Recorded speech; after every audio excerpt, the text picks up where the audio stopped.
জীবনের জয়গান আর পর্যটনের হাতছানি যেখানে সেখানে লুকিয়ে আছে এক মৃত্যুফাঁদ। চট্টগ্রাম কক্সবাজার মহাসড়ক, যা এখন অনেকের কাছে মৃত্যুর করিডোর। প্রতিদিনই এই মহাসড়কে ঝরছে প্রাণ, নিঃস্ব হচ্ছে অসংখ্য পরিবার।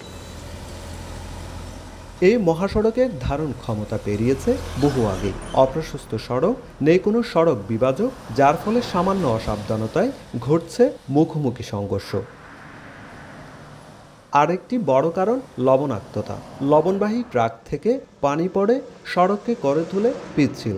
এছাড়া বেপরোয়া গতি আর অদক্ষ চালকদের অসুস্থ প্রতিযোগিতা তো আছেই।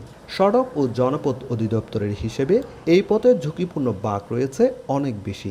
এছাড়াও অনুমোদন না থাকলেও এই মহাসড়কে চলাচল করে অনেক ফিটনেসবিহীন যান ও নিষিদ্ধ ব্যাটারি চালিত ইজি বাইক, সিএনজি চালিত অটোরিকশা। লবণের পানি আর 3 চাকার গাড়িগুলো বেশি যাতায়াত করে, মেইন হাইওয়েতে উঠে যায়, যার কারণে দুর্ঘটনাটা বেশি হয়। ঘুম থেকে উঠে শুনি যে 2-3টা অ্যাক্সিডেন্ট হচ্ছে, আর বৃষ্টি দিলে তো এখানে অ্যাক্সিডেন্টের মাত্রাও বেড়ে যাচ্ছে। যতদিন পর্যন্ত 6 লেনের রাস্তা হবে না, এতদিন পর্যন্ত অ্যাক্সিডেন্ট হতে থাকবে।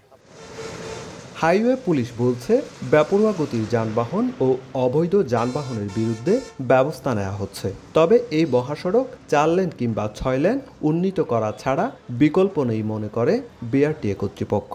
রাস্তার যে কন্ডিশন সেই তুলনায় এখানে গাড়ির চাপটা বেশি। এখানে যদি 4 লেন কিংবা 6 লেন উন্নীত করা হয় তাহলে হয়তো সড়ক দুর্ঘটনা কমতে পারে। আমরা ওভার স্পিডে প্রচুর পরিমাণ প্রজেকশন দিচ্ছি, প্রতিদিনই দিচ্ছি। 80-70 উপরে গতি পাইলে আমরা মামলা দিচ্ছি। এদিকে চট্টগ্রাম কক্সবাজার মহাসড়ক 6 লেনে করার দাবিতে সরব রয়েছে এই অঞ্চলের মানুষ। দাবি পূরণ না হওয়া পর্যন্ত আন্দোলন অব্যাহত রাখার দাবি তাদের। কর্তৃপক্ষের মাধ্যমে দৃষ্টি আকর্ষণ করছি, অতি সত্বর আমাদেরকে এই মরণপাত থেকে উদ্ধার করার জন্য।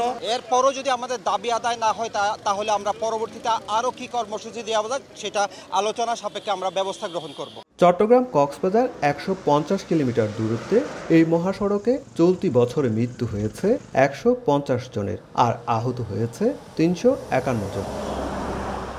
সুজাউদ্দিন রুবেল, সময় সংবাদ, কক্সবাজার।